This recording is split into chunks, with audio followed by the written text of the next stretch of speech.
So the section in the Airman Certification Standards, or the ACS, that goes over the FAA Part 107 rules and regulations.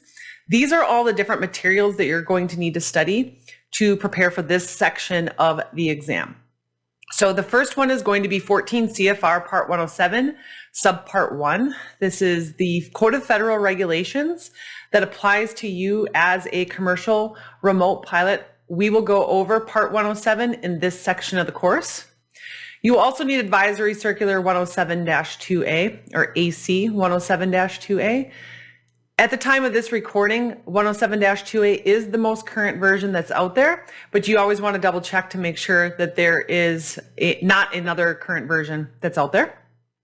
Then you're going to need 8082 or FAA-G-8082-22, Remote Pilot Small Unmanned Aircraft Systems Guide. This is a document that you can download off the internet, or you can get on Amazon and purchase a printed copy of it.